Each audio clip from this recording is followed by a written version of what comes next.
ध्यान क्या है? ध्यान वह बल है जो हमें इस सब यानी प्रकृति के प्रति हमारी दासता का प्रतिरोध करने का सामर्थ्य देता है। प्रकृति हमसे कह सकती है, देखो वहां एक सुंदर वस्तु है, मैं नहीं देखता। अब वह कहती है, यह गंध सुहावनी है, इसे सूंघो। मैं अपनी नाक से कहता हूं, इसे मत सूंघो, और नाक नहीं सूंघती। आंखों, देखो मत। प्रकृति ऐसा जघन्य कार्य करती है, मेरे एक बच्चे को मार डालती है और कहती है, अब बदमाश बैठ और रो, गर्त में गिर। मैं कहता हूं, मुझे न रोना है न गिरना है, मैं उछल पड़ता हूं, मुझे मुक्त होना ही चाहिए। कभी इसे करके देखो, ध्यान में, एक क्षण के लिए तुम इस प्रकृति को बदल सकते हो।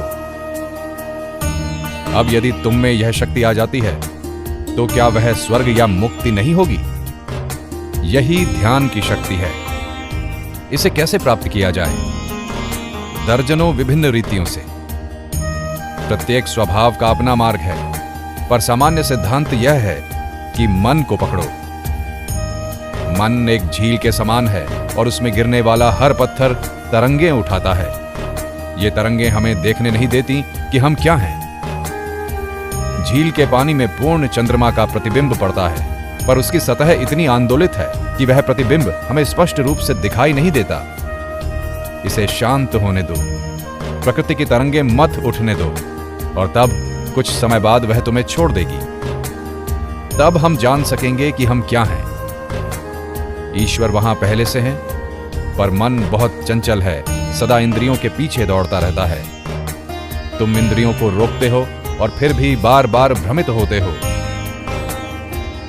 अभी इसी क्षण मैं सोचता हूं कि मैं ठीक हूं और मैं ईश्वर में ध्यान लगाऊंगा, और तब 1 मिनट में मेरा मन लंदन पहुंच जाता है, और यदि मैं उसे वहां से खींचता हूं तो वह न्यूयॉर्क चला जाता है और मेरे द्वारा वहां अतीत में किए गए क्रियाकलापों के बारे में सोचने लगता है। इन तरंगों को ध्यान की शक्ति से रोकना है। ध्यान के द्वार से हम उस परम आनंद तक पहुंचते हैं। प्रार्थनाएं, अनुष्ठान और पूजा के अन्य रूप ध्यान की शिशुशाला मात्र हैं। तुम प्रार्थना करते हो, तुम कुछ अर्पित करते हो। एक सिद्धांत था कि सभी बातों से मनुष्य का आध्यात्मिक बल बढ़ता है। कुछ विशेष शब्दों, पुष्पों, प्रतिमाओं, मंदिरों, ज्योतियों को घुमाने के समान अनुष्ठानों, आरतियों का उपयोग मन को उस अभिवृत्ति में लाता है। पर वह अभिवृत्ति तो सदा मनुष्य की आत्मा में है, कहीं बाहर नहीं। लोग यह सब कर रहे हैं, पर वे जो अनजाने कर रहे हैं उसे तुम जानबूझकर करो। यही ध्यान की शक्ति है।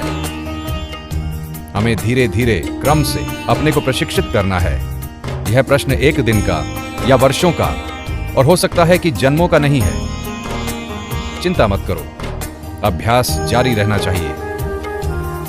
इच्छापूर्वक, जानबूझकर अभ्यास जारी रखना चाहिए। इंच इंच करके हम आगे बढ़ेंगे। हम उस वास्तविक संपदाओं को अनुभव करने लगेंगे, प्राप्त करने लगेंगे जिसे हमसे कोई नहीं ले सकता। वह संपत्ति जिसे कोई मनुष्य नहीं छीन सकता, जिसे कोई नष्ट नहीं कर सकता। वह आनंद जिसे कोई दुख छू नहीं सकता। जिस विद्या के द्वारा ये अनुभव प्राप्त होते हैं उसका नाम है योग। धर्म के सत्यों का जब तक कोई अनुभव नहीं कर लेता तब तक धर्म की बात करना ही वृथा है। भगवान के नाम पर इतनी लड़ाई, दंगा और झगड़ा क्यों? भगवान के नाम पर जितना खून बहा है उतना और किसी कारण से नहीं। ऐसा क्यों? इसीलिए कि कोई भी व्यक्ति मूल तत्व तक नहीं गया। सब लोग पूर्वजों के कुछ आचारों का अनुमोदन करके ही संतुष्ट थे। वे चाहते थे कि दूसरे भी वैसा ही करें।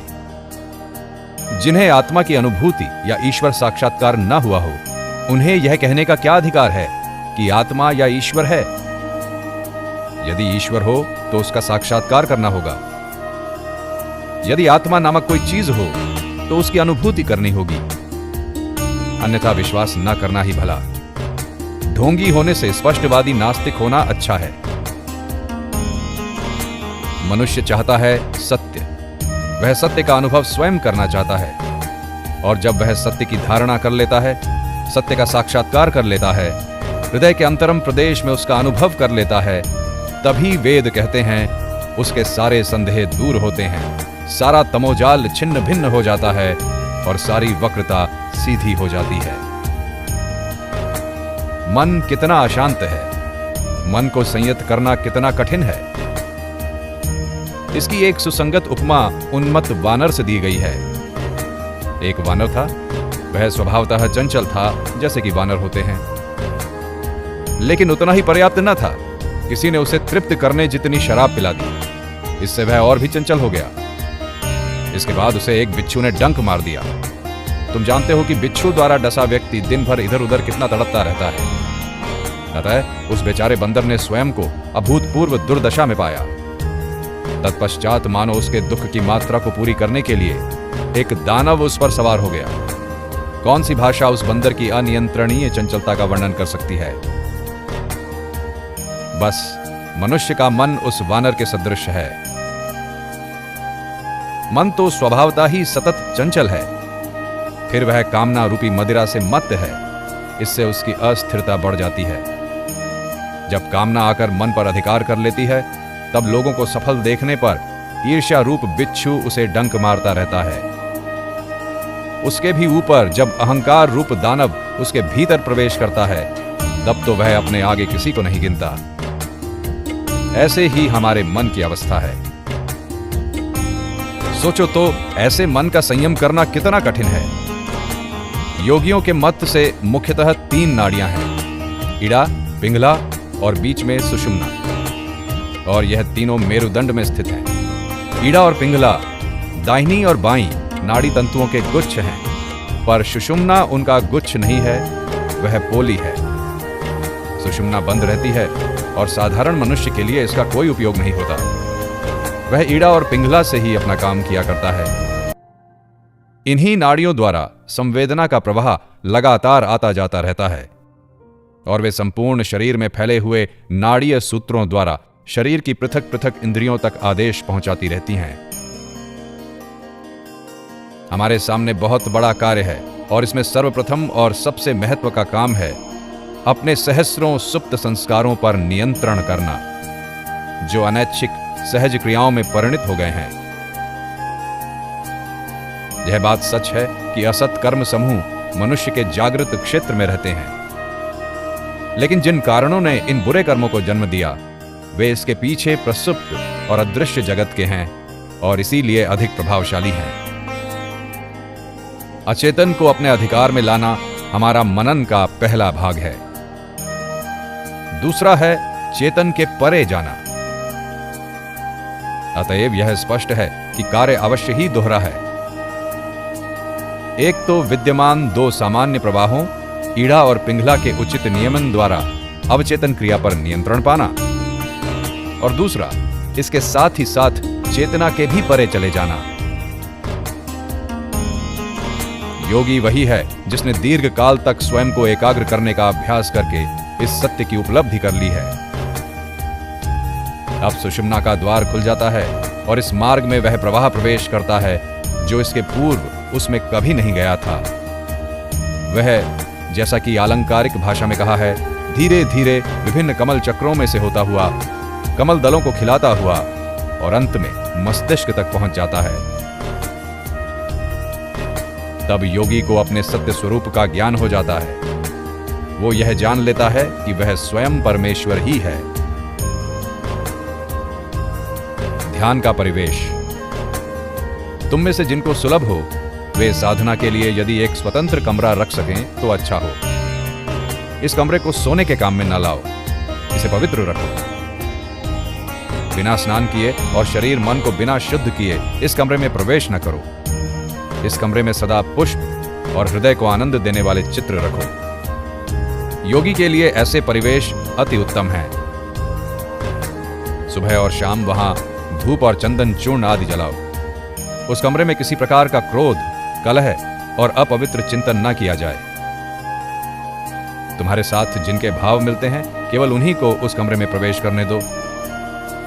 ऐसा करने पर शीघ्र ही उस कमरे में पवित्रता का वातावरण बन जाएगा। यहां तक कि जब तुम दुखी, कष्टपूर्ण, अनिश्चय की स्थिति में हो या तुम्हारा मन चंचल हो, तो उस समय उस कमरे में प्रवेश करते ही तुम्हारा मन शांत हो जाएगा। मंदिर, गिरजाघर आदि के निर्माण का सच्चा उद्देश्य यही था। अब भी बहुत से मंदिरों और गिरजाघरों में तुम्हें यह भाव देखने को मिलता है, परंतु अधिकतर स्थलों में यह भाव भी नष्ट हो चुका है। इसमें आदर्श यह है कि चारों ओर पवित्र चिंतन की तरंगें सदा स्पंदित होते रहने के कारण वह स्थान आत्मिक प्रकाश से प्रदीप्त रहता है। जो इस प्रकार के स्वतंत्र कमरे की व्यवस्था नहीं कर सकते, वे जहां इच्छा हो वहीं बैठकर साधना कर सकते हैं। ध्यान के लिए अपेक्षित बातें। सूखे पत्तों से ढकी हुई जमीन पर, चौराहे पर, अत्यंत कोलाहलपूर्ण या डरावने स्थान में, दीमक के ढेर के समीप, अथवा जहां अग्नि या जल से किसी भय की आशंका हो, जहां जंगली जानवर हो, जो स्थान दुष्ट लोगों से भरा हो, ऐसे स्थानों में योग की साधना करना उचित नहीं। यह व्यवस्था विशेषकर भारत के बारे में लागू होती है। जब शरीर अत्यंत आलसी या बीमार मालूम होता हो, अथवा जब मन अत्यंत दुखपूर्ण रहता हो, तब भी साधना नहीं करनी चाहिए। किसी गुप्त और निर्जन स्थान में जाकर साधना करो, जहां लोग तुम्हें बाधा पहुंचाने ना आ सके। अपवित्र जगह में बैठकर साधना मत करना, वरन सुंदर दृश्य वाले स्थान में या अपने घर के किसी एक सुंदर कमरे में बैठकर साधना करना। साधना में प्रवृत्त होने के पहले समस्त प्राचीन योगियों, अपने गुरुदेव तथा भगवान को प्रणाम करना और फिर साधना में प्रवृत्त होना। ध्यान के लिए उपयुक्त समय। प्रतिदिन कम से कम 2 बार अभ्यास करना चाहिए, और उस अभ्यास का उपयुक्त समय है प्रातः और सायं। जब रात बीतती है और पौ फटती है, तथा जब दिन बीतता है और रात आती है, इन 2 समयों में प्रकृति अपेक्षाकृत शांत होती है। सुबह तथा सायंकाल की प्रारंभिक वेलाएं ही प्रशांति की होती हैं। इन समयों में तुम्हारे शरीर की शांत रहने की प्रवृत्ति रहेगी। हमें उस सहज अवस्था का लाभ उठाना चाहिए और तब साधना में प्रवृत्त होना चाहिए। यह नियम बना लो कि साधना किए बिना भोजन न करोगे। ऐसा नियम बना लेने पर भूख का प्रबल वेग ही तुम्हारा आलस्य नष्ट कर देगा। भारतवर्ष में बालक यही शिक्षा पाते हैं कि स्नान, पूजा और साधना किए बिना भोजन नहीं करना चाहिए। कालांतर में यह उनके लिए स्वाभाविक हो जाता है। उनकी जब तक स्नान, पूजा और साधना नहीं हो जाती, तब तक उन्हें भूख नहीं लगती। अब प्रार्थना करो। मन ही मन कहो, हे प्रभो, संसार में सभी सुखी हों, सभी शांति लाभ करें, सभी आनंद पाएं। इस प्रकार पूर्व, पश्चिम, उत्तर, दक्षिण चारों ओर पवित्र चिंतन की धारा बहा दो। ऐसा जितना करोगे, उतना ही तुम अपने को अच्छा अनुभव करने लगोगे। बाद में देखोगे दूसरे सब लोग स्वस्थ हों, यह चिंतन ही स्वास्थ्य लाभ का सहज उपाय है। दूसरे लोग सुखी हों, ऐसी भावना ही अपने को सुखी करने का सहज उपाय है। इसके बाद जो लोग ईश्वर पर विश्वास करते हैं, वे ईश्वर से प्रार्थना करें। अर्थ, स्वास्थ्य अथवा स्वर्ग के लिए नहीं, वरन ज्ञान और सत्य तत्व के उन्मेष के लिए। इसको छोड़ बाकी सब प्रार्थनाएं स्वार्थ से भरी हैं।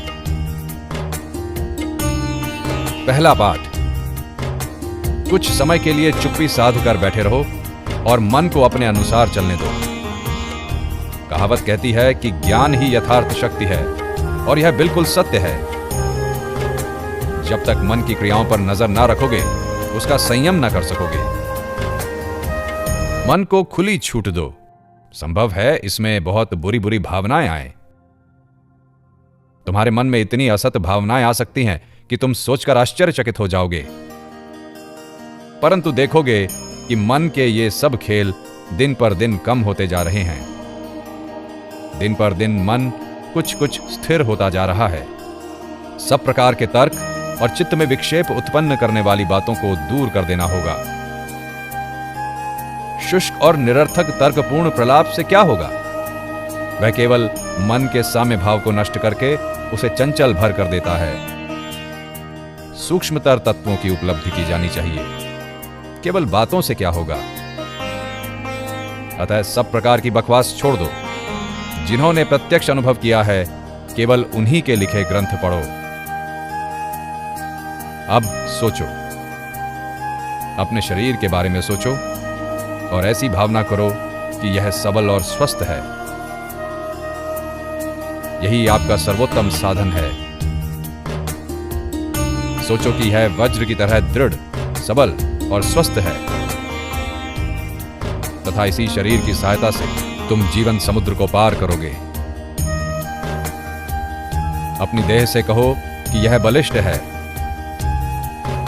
अपने मन से कहो कि यह शक्तिशाली है तथा स्वयं में अनंत विश्वास और भरोसा रखो। सोचो, सिर के ऊर्ध्व देश में कुछ इंचों की ऊंचाई पर एक कमल है।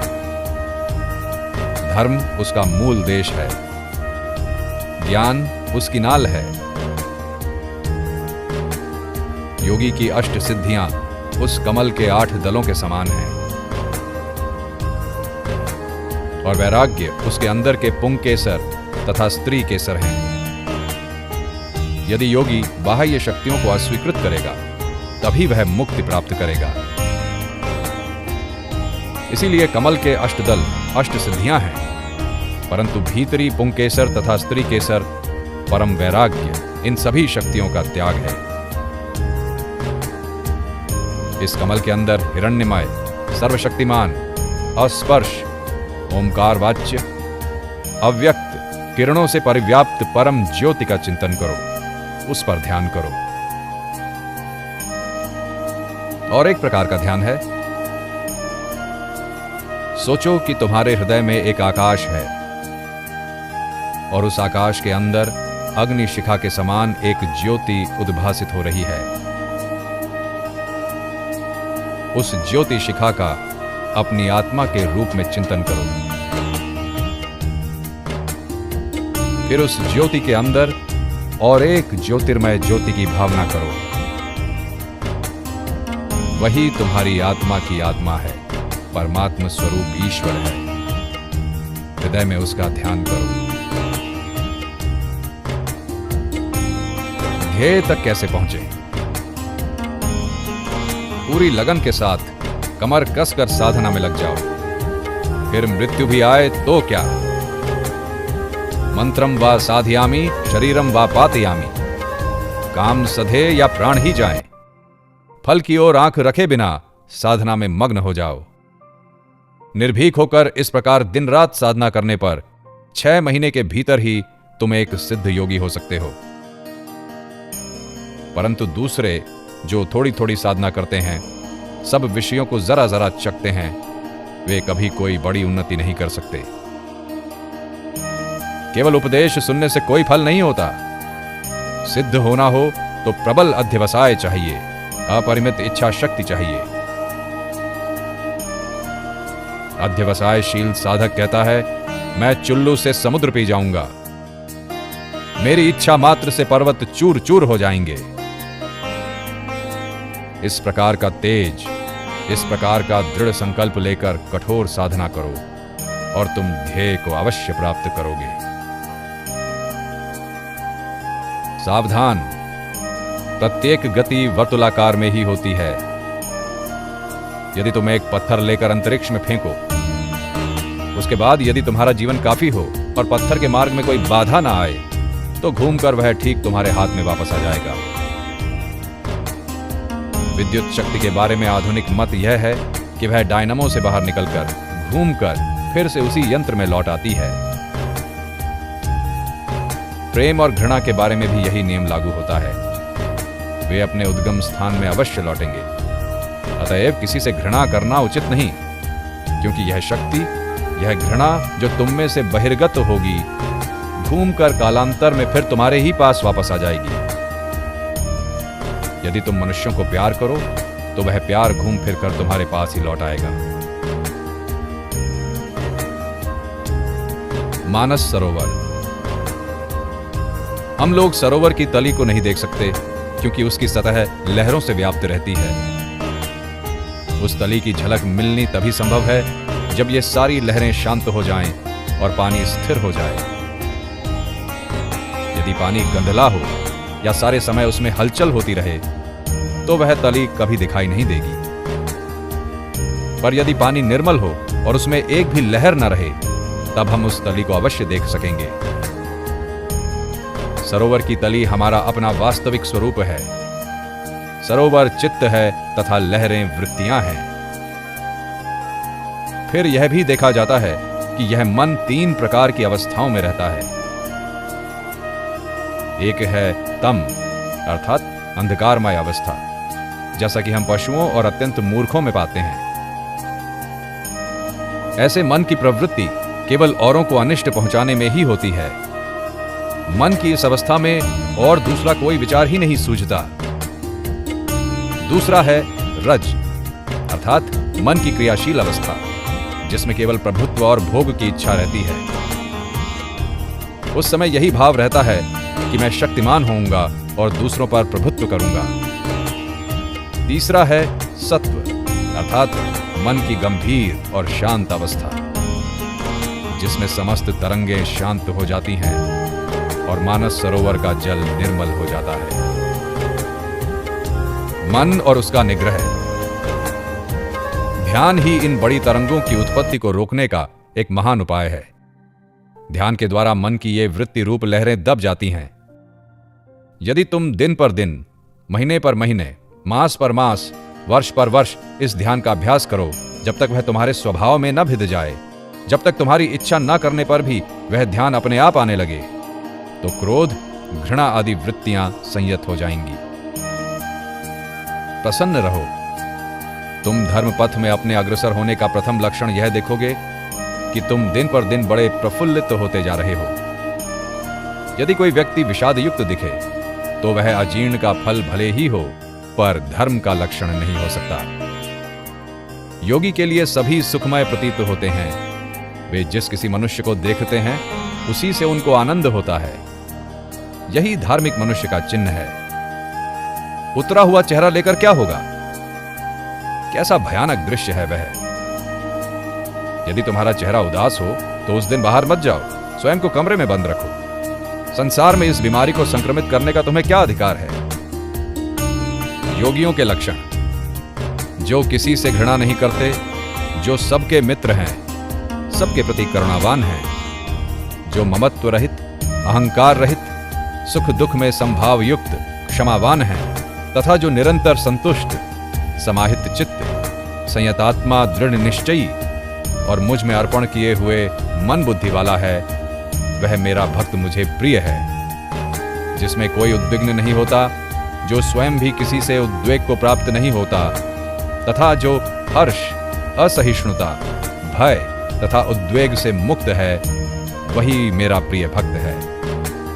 जो किसी प्रकार की अपेक्षा नहीं करता, जो अंतर बाह्य शुद्ध कुशल है, जो अच्छे या बुरे परिणाम की चिंता से रहित, जो कभी खेद को प्राप्त नहीं होता, जिसने अपने लिए सभी प्रयत्नों यानी काम्य कर्मों का त्याग कर दिया है, जो निंदा और स्तुति में संभावपन्न है, मौनी है, जो पाता है उसी में संतुष्ट रहता है, जिसका कोई निर्दिष्ट घर बार नहीं, सारा जगत ही जिसका घर है, जिसकी बुद्धि स्थिर है, ऐसा व्यक्ति ही मेरा प्रिय भक्त है। ऐसे व्यक्ति ही योगी हो सकते हैं। भारतवर्ष में एक सुंदर किंवदंती प्रचलित है कि आकाश में स्वाति नक्षत्र के तुंगस्थ रहते यदि वर्षा हो और उसकी एक बूंद किसी सीपी में चली जाए तो उसका मोती बन जाता है। सीपियों को यह मालूम है, अतएव जब वह नक्षत्र उदित होता है तो सीपियां पानी की ऊपरी सतह पर आ जाती हैं और उस समय की एक अनमोल बूंद की प्रतीक्षा करती रहती हैं। ज्यों ही एक बूंद उनमें पड़ती है, त्यों ही उस जलकण को लेकर उनमें पड़ती है। बाह्य आवरण का मुंह बंद करके वे समुद्र के अथाह गर्भ में चली जाती हैं और वहां बड़े धैर्य के साथ उस जलकण का मोती तैयार करने के प्रयत्न में लग जाती हैं। हमें भी उन्हीं सीपियों की तरह होना होगा। पहले सुनना होगा, फिर समझना होगा, अंत में बाहरी संसार से दृष्टि बिल्कुल हटाकर सब प्रकार की विक्षेपकारी बातों से दूर रहकर हमें अंतर्निहित सत्य तत्व के विकास के लिए प्रयत्न करना होगा। नारद नामक एक महान देवर्षि थे। जैसे मनुष्यों में ऋषि या बड़े बड़े योगी रहते हैं, वैसे ही देवताओं में भी बड़े बड़े योगी हैं।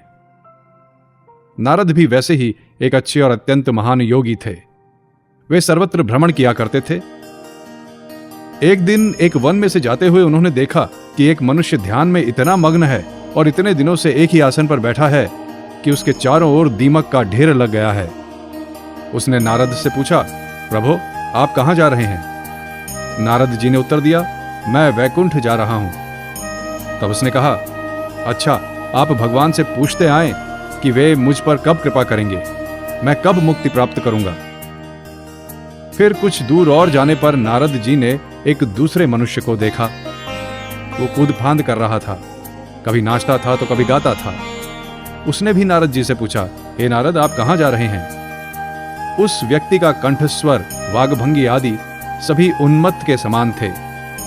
नारद जी ने कहा, मैं स्वर्ग जा रहा हूं। इस पर वो व्यक्ति बोला, अच्छा, तो आप भगवान से पूछते आए कि मैं कब मुक्त होऊंगा। इस प्रकार नारद जी आगे चले गए। लौटते समय नारद जी ने दीमक के ढेर के अंदर रहने वाले उस ध्यानस्थ योगी को देखा। उस योगी ने पूछा, देवर्षि, क्या आपने मेरी बात पूछी थी? नारद जी बोले, हाँ, पूछी थी। योगी ने पूछा, तो उन्होंने क्या कहा? नारद जी ने उत्तर दिया, भगवान ने कहा, मुझको पाने के लिए तुम्हें और 4 जन्म लेने पड़ेंगे। तब तो वो योगी घोर विलाप करते हुए कहने लगा, मैंने इतना ध्यान किया है कि मेरे चारों ओर दीमक का ढेर लग गया है, फिर भी मुझे और 4 जन्म लेने पड़ेंगे। इसके बाद नारद जी दूसरे व्यक्ति के पास गए। उसने भी पूछा कि क्या आपने मेरी बात भगवान से पूछी थी? नारद जी बोले, हाँ, सामने जो इमली का पेड़ है उसके जितने पत्ते हैं उतनी बार तुमको जन्म ग्रहण करना पड़ेगा। ये बात सुनकर वो व्यक्ति आनंद से नृत्य करने लगा और बोला, मैं इतने कम समय में मुक्ति प्राप्त करूंगा। तब एक देववाणी हुई, मेरे बच्चे, तुम इसी क्षण मुक्ति प्राप्त करोगे। उसके अध्यवसाय उद्यम का यही पुरस्कार था। वो इतने जन्म साधना करने के लिए तैयार था, कुछ भी उसे उद्योग शून्य न कर सका। आध्यात्मिक जीवन का सबसे बड़ा सहायक ध्यान है। ध्यान के द्वारा हम अपनी सभी भौतिक भावनाओं से अपने आप को स्वतंत्र कर लेते हैं और अपने ईश्वरीय स्वरूप का अनुभव करने लगते हैं। ध्यान करते समय हमें कोई बाहरी साधनों पर अवलंबित नहीं रहना पड़ता। गहरे अंधेरे स्थान को भी आत्मा की ज्योति दिव्य प्रकाश से भर देती है। बुरी से बुरी वस्तु में भी वह अपना सौरभ उत्पन्न कर सकती है। वह अत्यंत दुष्ट व्यक्ति को भी दिव्य बना देती है और संपूर्ण स्वार्थी भावनाएं, संपूर्ण शत्रु भाव नष्ट हो जाते हैं। शरीर का जितना कम ख्याल हो उतना ही अच्छा, क्योंकि वो शरीर ही है जो हमें नीचे गिराता है। इस शरीर से आसक्ति और उसमें तादात्म्य ही हमारे दुखों का कारण है। मैं आत्मा हूं, मैं शरीर नहीं हूं। यह विश्व और इसके संपूर्ण संबंध, उसकी भलाई और उसकी बुराई, यह सब एक चित्रावली, चित्रपट पर खिंची हुई दृश्य श्रृंखला है और मैं उसका साक्षी हूं। यह निधिध्यासन ही धर्म जीवन का रहस्य है। ध्यान के 3 चरण। ध्यान के 3 चरण होते हैं।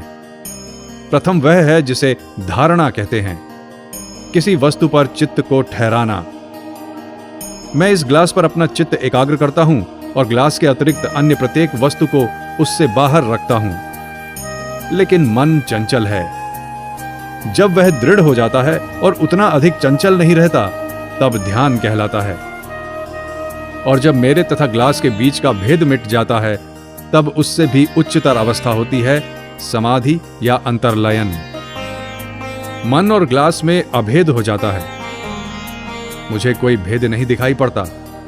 सभी इंद्रियां रुक जाती हैं और अन्य इंद्रियों के अन्य प्रवाह मार्गों में सक्रिय शक्तियां मन में केंद्रीभूत हो जाती हैं। तब यह ग्लास पूर्णतः मन की शक्ति के अधीन हो जाता है। इसे ही प्राप्त करना है। यह एक जबरदस्त खेल है जिसे योगी खेलते हैं। तनाव मुक्त विश्राम। ध्यान का अर्थ यह है कि मन को मोड़कर मन में ही लगा दिया जाए। यदि मन सारी विचार तरंगे रोक दे तो संसार रुक जाएगा। तुम्हारी चेतना विस्तृत होती है। जितनी बार तुम ध्यान करोगे उतना ही अधिक तुम्हारा विकास होगा। थोड़ा और अध्यवसाय करो, परिश्रम करो, निरंतर बढ़ाते जाओ और ध्यान जम जाएगा। तुमको शरीर या अन्य किसी वस्तु का भान न होगा।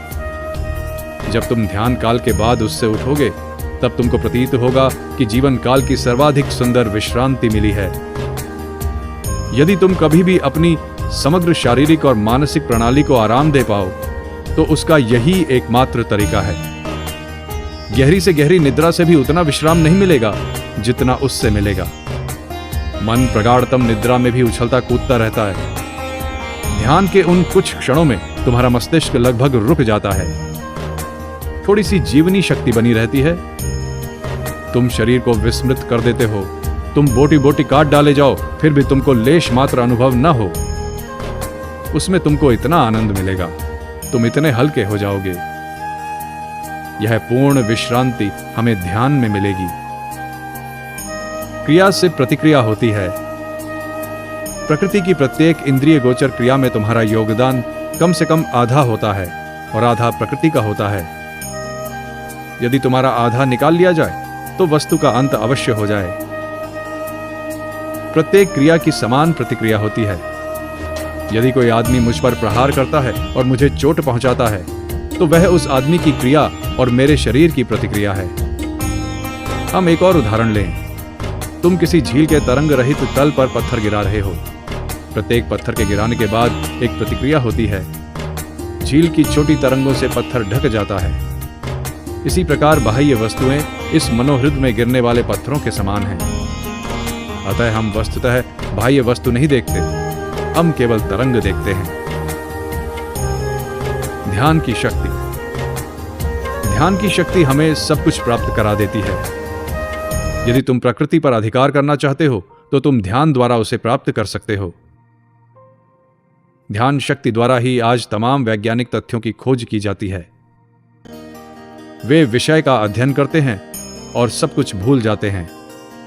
स्वयं अपनी सुध और प्रत्येक वस्तु को भूल जाते हैं और तब वह महान तथ्य प्रकाश की तरह कौंधता हुआ आता है। कुछ लोग सोचते हैं कि वह अंतःस्फुरण है। कोई अंतःस्फुरण नहीं होता। जिसे अंतःस्फुरण मान लिया जाता है वह उन कारणों का परिणाम है जो मन में पहले से ही विद्यमान रहते हैं। एक दिन परिणाम के रूप में प्रकाश कौंध जाता है।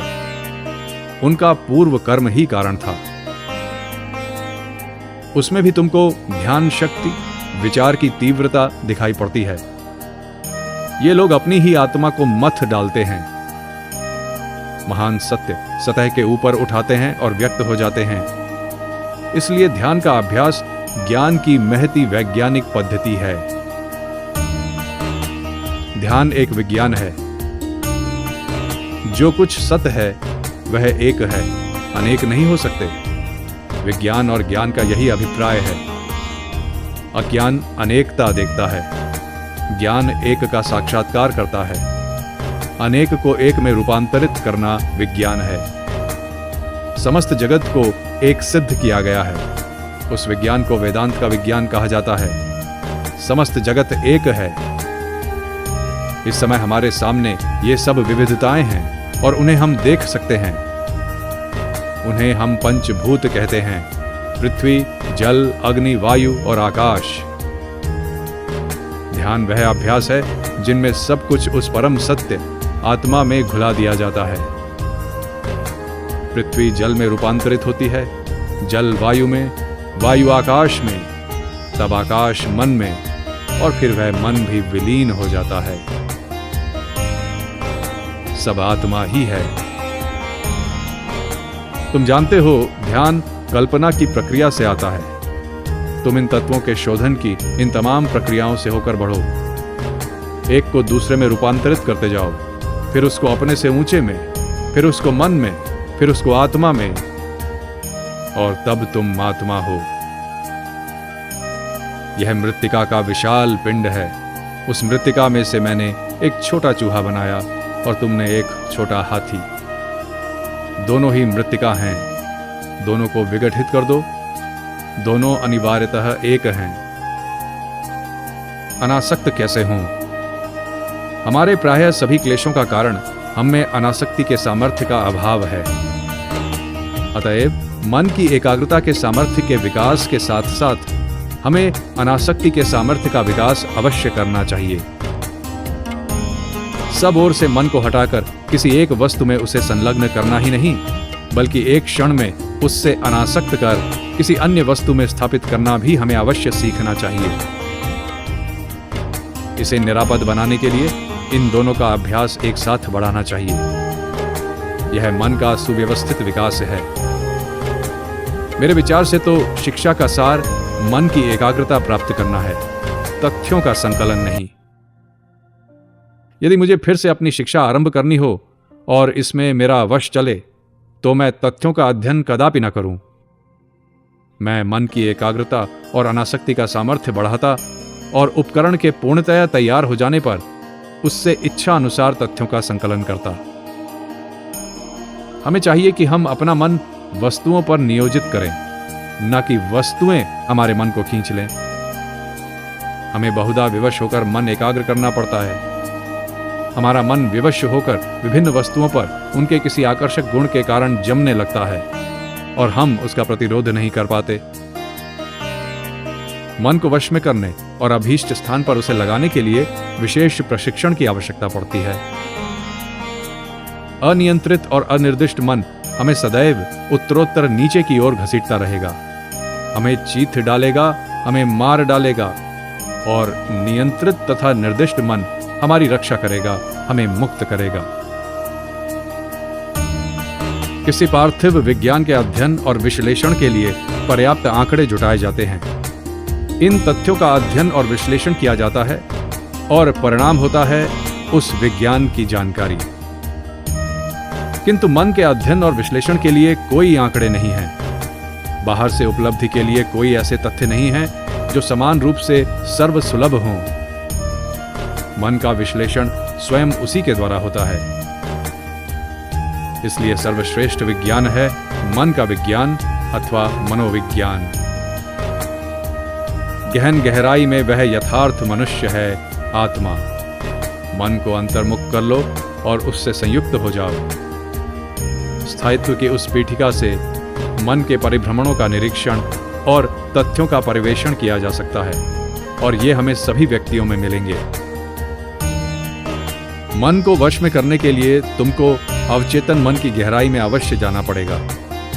वहां जो विभिन्न संस्कार, विचार आदि संचित हैं, उन्हें क्रमबद्ध करना पड़ेगा और उन पर नियंत्रण रखना पड़ेगा। ये प्रथम सीढ़ी है।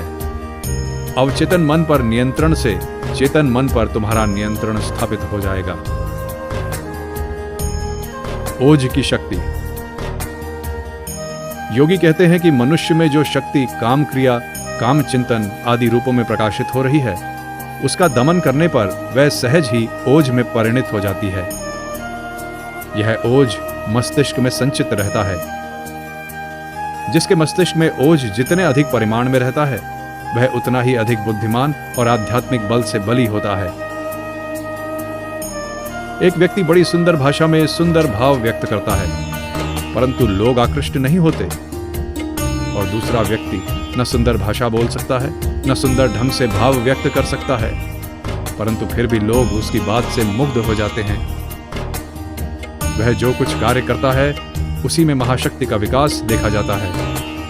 ऐसी है ओज की शक्ति। कामजयी स्त्री पुरुष ही इस ओज को मस्तिष्क में संचित कर सकते हैं। इसलिए ब्रह्मचर्य ही सदैव सर्वश्रेष्ठ धर्म माना गया है। इसी कारण तुम देखोगे, संसार में जिन जिन संप्रदायों में बड़े बड़े धर्मवीर पैदा हुए हैं, उन सभी संप्रदायों ने ब्रह्मचर्य पर विशेष जोर दिया है। इसीलिए विवाह त्यागी सन्यासी दल की उत्पत्ति हुई है। इस ब्रह्मचर्य का पूर्ण रूप से तन मन वचन से पालन करना नितांत आवश्यक है। मन की शक्ति। राजयोग विद्या पहले मनुष्य को उसकी अपनी आभ्यंतरिक अवस्थाओं के परिवेषण का इस प्रकार उपाय दिखा देती है। मन ही उस परिवेषण का यंत्र है। मनोयोग की शक्ति का सही सही नियमन कर जब उसे अंतर जगत की ओर परिचालित किया जाता है, तभी वह मन का विश्लेषण कर सकती है, और तब उसके प्रकाश से हम ये सही सही समझ सकते हैं कि अपने मन के भीतर क्या घट रहा है। मन की शक्तियां इधर उधर बिखरी हुई प्रकाश की किरणों के समान हैं। जब उन्हें केंद्रीभूत किया जाता है तब वे सब कुछ आलोकित कर देती हैं। यही ज्ञान का हमारा एकमात्र उपाय है। यदि केवल यह ज्ञात हो गया कि प्रकृति का द्वार कैसे खटखटाना चाहिए, उस पर कैसे आघात देना चाहिए, तो बस प्रकृति अपना सारा रहस्य खोल देती है। उस आघात की शक्ति और तीव्रता एकाग्रता से ही आती है। मानव मन की शक्ति की कोई सीमा नहीं। वह जितना ही एकाग्र होता है उतनी ही उसकी शक्ति एक लक्ष्य पर केंद्रित होती है। यही रहस्य है। इन सारी योग प्रणालियों में जो कुछ गुह्य या रहस्यात्मक है, सब छोड़ देना पड़ेगा। जिससे बल मिलता है उसी का अनुसरण करना चाहिए। अन्यान्य विषयों में जैसा है, धर्म में भी ठीक वैसा ही है। जो तुमको दुर्बल बनाता है वह समूल त्याज्य है। रहस्य स्पृहा मानव मस्तिष्क को दुर्बल कर देती है। इसके कारण ही आज विज्ञानों में से एक उत्कृष्ट विज्ञान योग शास्त्र नष्ट सा हो गया है। योगी को अधिक सुख विलास और कठोरता दोनों का ही त्याग कर देना चाहिए। उसके लिए उपवास करना या देह को किसी प्रकार कष्ट देना उचित नहीं। गीता जी कहती है, जो अपने को अनर्थक क्लेश देते हैं वे कभी योगी नहीं हो सकते।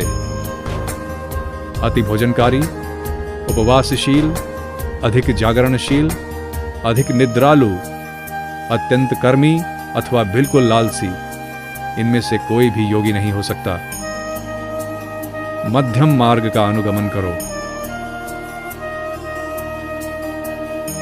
इस सत्य अमृत को प्राप्त करने के लिए राजयोग विद्या मानव के समक्ष यथार्थ व्यवहारिक और साधन उपयोगी वैज्ञानिक प्रणाली रखने का प्रस्ताव करती है। पहले तो प्रत्येक विद्या के अनुसंधान और साधन की प्रणाली अलग अलग हैं। यदि तुम खगोलज्ञ होने की इच्छा करो और बैठे बैठे केवल खगोल विज्ञान कहकर चिल्लाते रहो, तो तुम कभी खगोल विज्ञान के अधिकारी ना हो सकोगे। रसायन शास्त्र केमिस्ट्री के संबंध में भी ऐसा ही है। उसमें भी एक निर्दिष्ट प्रणाली का अनुसरण करना होगा। प्रयोगशाला में जाकर विभिन्न द्रव्यादि लेने होंगे, उनको एकत्र करना होगा, उन्हें उचित अनुपात में मिलाना होगा, फिर उनको लेकर उनकी परीक्षा करनी होगी, तब कहीं तुम रसायनविद हो सकोगे। यदि तुम खगोलज्ञ होना चाहते हो तो तुम्हें वेधशाला में जाकर दूरबीन की सहायता से तारों और ग्रहों का पर्यवेक्षण करके उनके विषय में आलोचना करनी होगी, तभी तुम खगोलज्ञ हो सकोगे। प्रत्येक विद्या की अपनी एक निर्दिष्ट प्रणाली है। मैं तुम्हें सैकड़ों उपदेश दे सकता हूं, परंतु तुम यदि साधना न करो तो तुम कभी धार्मिक न हो सकोगे। ध्यान का प्रभाव। दिन रात ब्रह्म विषय का अनुसंधान किया करो। एकाग्र मन से ध्यान किया करो और शेष समय में या तो कोई लोकहितकर काम किया करो या मन ही मन सोचा करो कि जीवों का, जगत का उपकार हो, सभी की दृष्टि ब्रह्म की ओर लगी रहे। इस प्रकार लगातार चिंतन की लहरों के द्वारा ही जगत का उपकार होगा। जगत का कोई भी सद अनुष्ठान व्यर्थ नहीं जाता, चाहे वह कार्य हो या चिंतन। तुम्हारे चिंतन से ही प्रभावित होकर संभव है कि अमेरिका के किसी व्यक्ति को ज्ञान प्राप्ति हो। ध्यान के समय तेल की धार की तरह मन को एक ओर लगाए रखना चाहिए। जीव का मन अनेकानेक विषयों से विक्षिप्त हो रहा है। ध्यान के समय भी पहले मन विक्षिप्त होता है। मन में जो चाहे भाव उठें, उन्हें उस समय स्थिर हो बैठकर देखना चाहिए। देखते देखते मन स्थिर हो जाता है और फिर मन में चिंतन की तरंगें नहीं रहती। वह तरंग समूह ही है मन की संकल्प वृत्ति। इससे पूर्व जिन विषयों का तीव्र भाव से चिंतन किया है, उनका अवचेतन तरंग के रूप में परिवर्तित होकर एक मानसिक प्रवाह रहता है। इसीलिए वे विषय ध्यान के समय मन में उठते हैं। साधक का मन धीरे धीरे स्थिरता की ओर जा रहा है।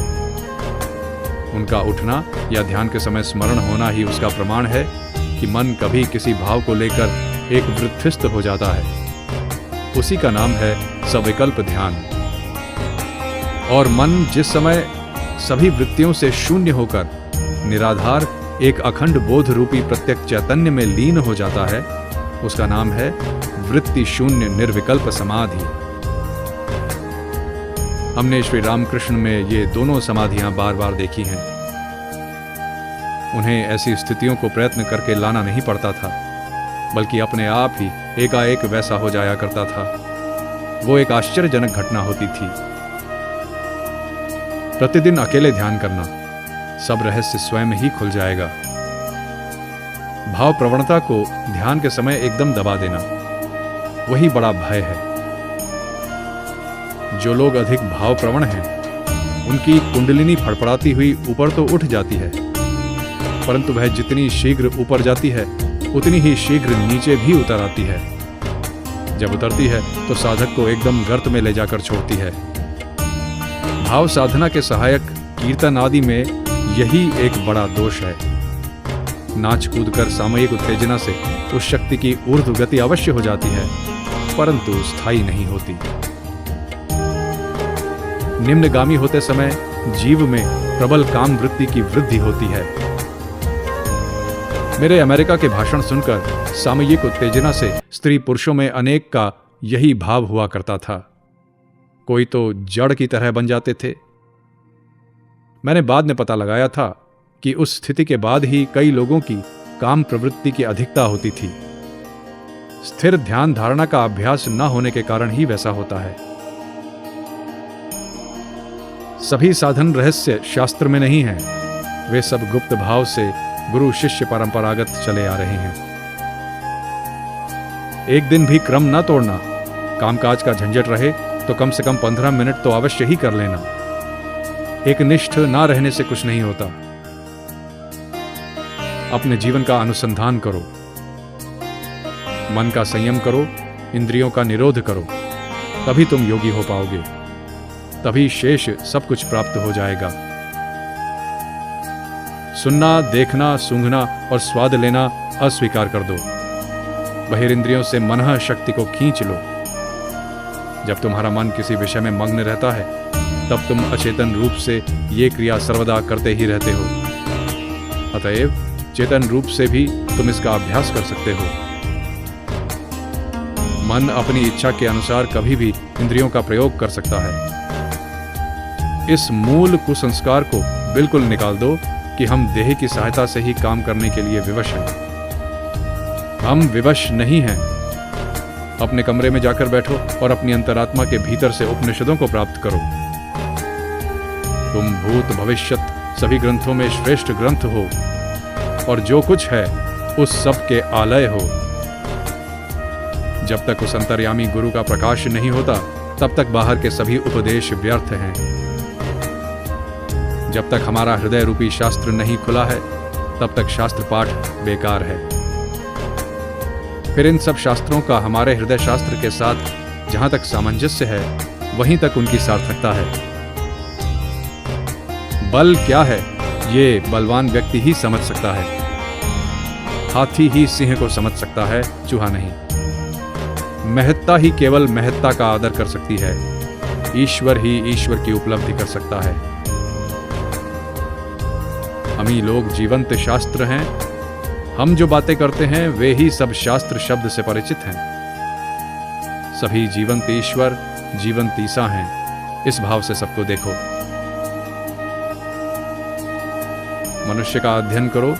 मनुष्य ही जीवंत काव्य है। जगत में जितने बुद्ध हुए हैं, सभी हमारी ज्योति से ज्योतिष्मान हैं।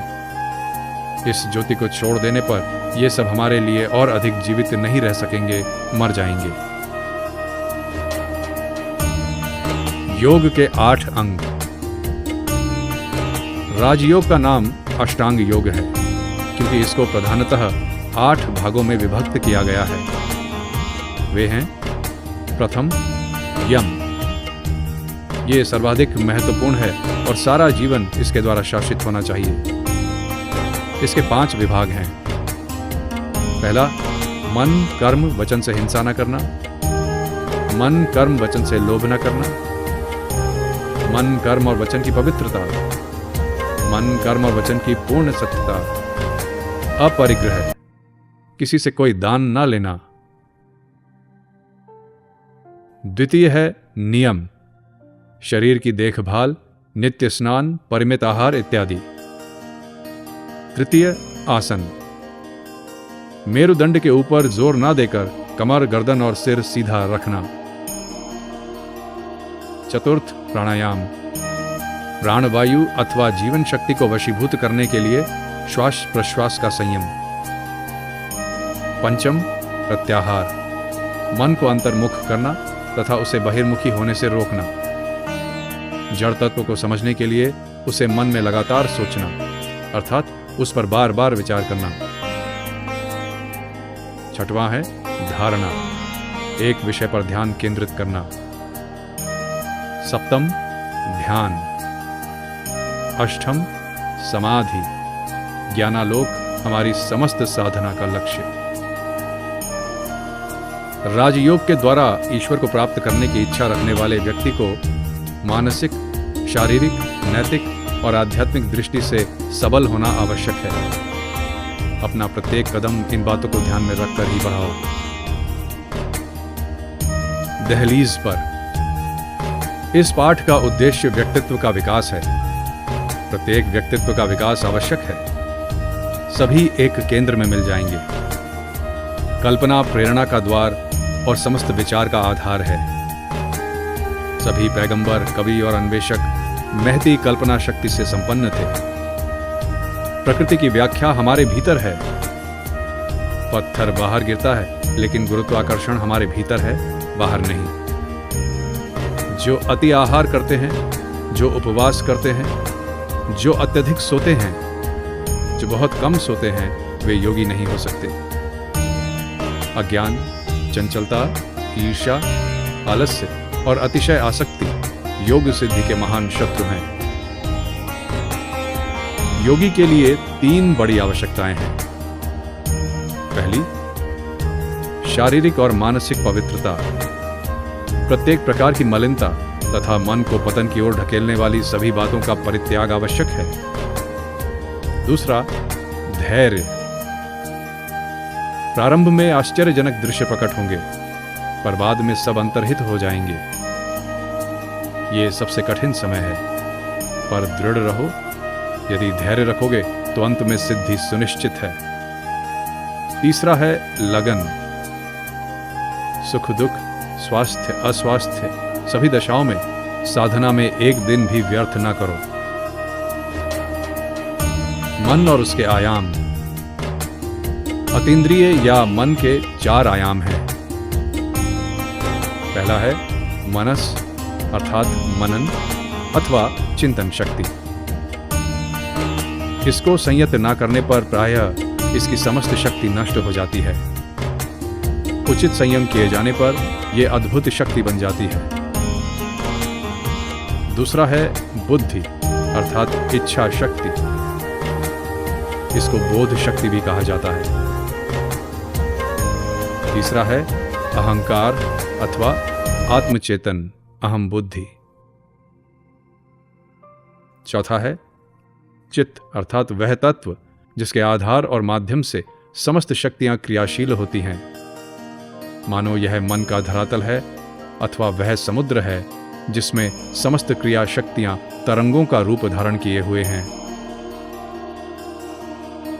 योग वह विज्ञान है जिसके द्वारा हम चित्त को अनेक क्रिया शक्तियों का रूप धारण करने अथवा उनमें रूपांतरित होने से रोकते हैं।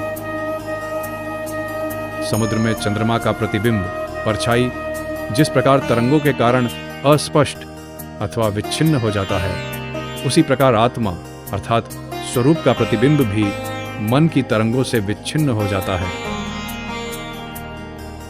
केवल जब समुद्र दर्पण की भांति तरंग शून्य होकर शांत हो जाता है, तभी चंद्रमा का प्रतिबिंब दिखाई पड़ता है।